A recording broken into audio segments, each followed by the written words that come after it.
अस्सलाम बच्चों, आज का हमारा जो टॉपिक है ना वो हम शुरू करने लगे हैं फार्मास्यूटिक का आइसोटोनिक सॉल्यूशंस। क्या शुरू करने लगे हैं बच्चों?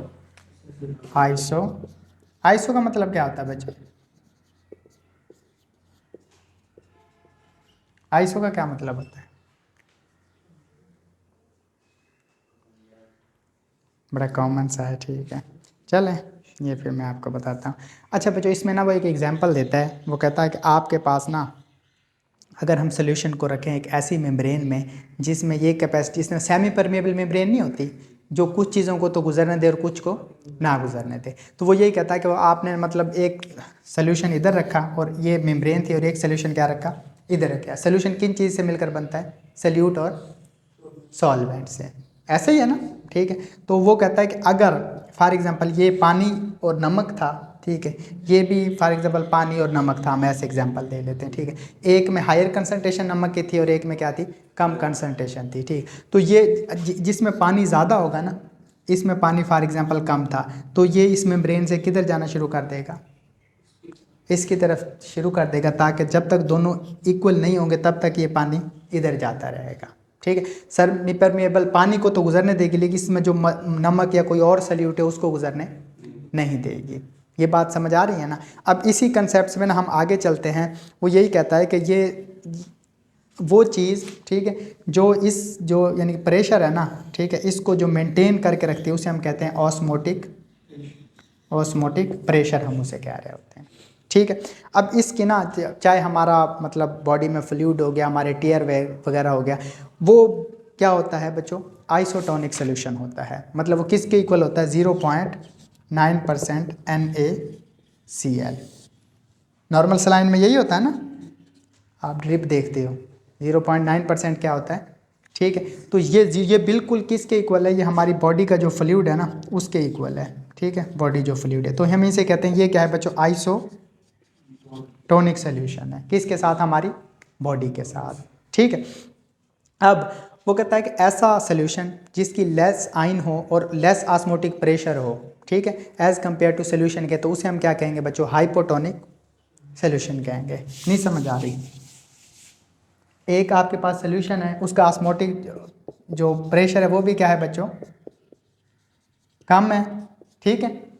उसमें सल्यूट भी फॉर एग्जांपल क्या है? कम है, मतलब सल्यूट की कंसंट्रेशन कम है, तो इसको हम क्या कहेंगे? हाइपोटोनिक सोल्यूशन कहेंगे, ठीक है। मतलब कि इसमें पानी क्या है? ज़्यादा है, ठीक है, और नमक वगैरह या जो भी और चीज़ है वो क्या है? वो कम है। तो इस सोल्यूशन को हम क्या कहते हैं?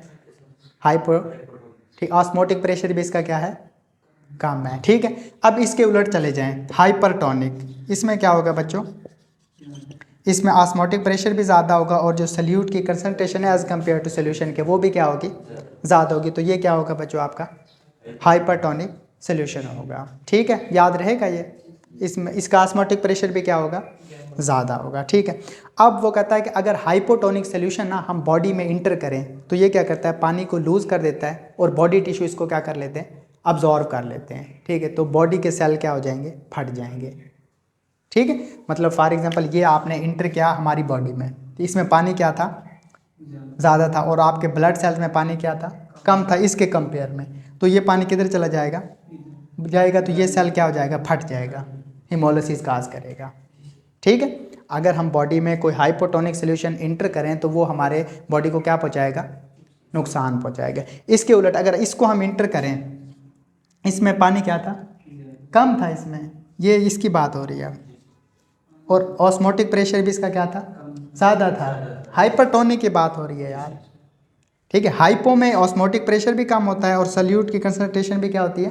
कम होती है। लेकिन इसमें ऑस्मोटिक प्रेशर भी ज़्यादा होता है और सल्यूट की कंसंट्रेशन भी क्या होती है? ज़्यादा होती है। इसको हम इंटर कर रहे थे तो इससे पानी निकल रहा था, तो वो क्या कर रहा था? उसको फाड़ रहा था, लाइसिस कर रहा था। जब इसको हम इंटर करें, इसमें पानी क्या है बच्चों? कम है। हमारे सेल में ज़्यादा है, तो पानी किधर आएगा? इधर। ये सेल क्या हो जाएगा? सुकड़ जाएगा, जिसे हम क्या कहेंगे? श्रिंक हो जाएगा, ठीक है। तो ये क्या हो जाएगा बच्चों? श्रिंक हो जाएगा। तो नुकसान दोनों का ही है, चाहे हम हाइपरटोनिक सोल्यूशन को इंटर करें चाहे हाइपोटोनिक। किसी को भी आप इंटर करोगे तो वो आपको क्या पहुंचाएगा, नुकसान नहीं पहुंचाएगा। कैसे पहुंचाएगा ये अब हमने अभी डिस्कस कर लिया है, ठीक है। तो इसीलिए ना हम जितने भी इंजेक्शन आईवी ड्रिप जो लेते हैं ना, वो जो सोल्यूशन होता है ना हमारी बॉडी के बिल्कुल क्या होता है, इक्वल होता है, इसलिए हम उसको कहते हैं आइसोटोनिक सोल्यूशन होता है वो, ठीक है। इंजेक्शन वगैरह जो भी, ताकि हमारी बॉडी में वो नुकसान ना पहुंचा सके, ठीक है।